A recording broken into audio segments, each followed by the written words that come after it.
At 08:23 hours on March 4, 1944, Lieutenant Colonel Jack Ilfrey throttled his P-51B Mustang to combat power over the English countryside, climbing toward a sky that had swallowed hundreds of American bombers whole.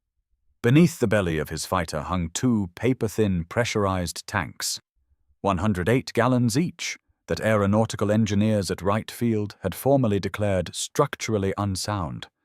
Suicidal, one report called them.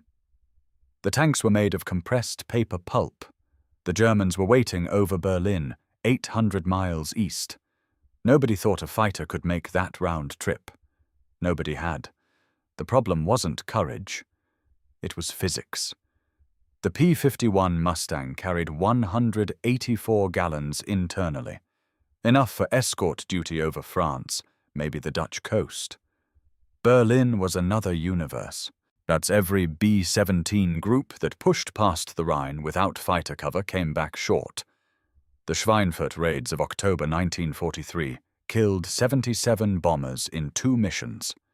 60 crews gone. Major Thomas Christian Jr., an engineer attached to the 354th Fighter Group, looked at the math and refused to accept it. Standard aluminum drop tanks were too heavy, too expensive, too slow to produce. He pushed for the paper composite design.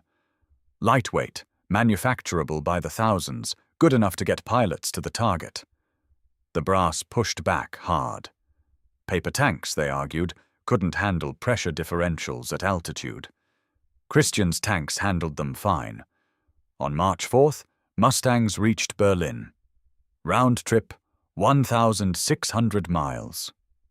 The bomber crews who landed that afternoon had seen something they hadn't seen in 2 years of the air war. Friendly fighters, over the target.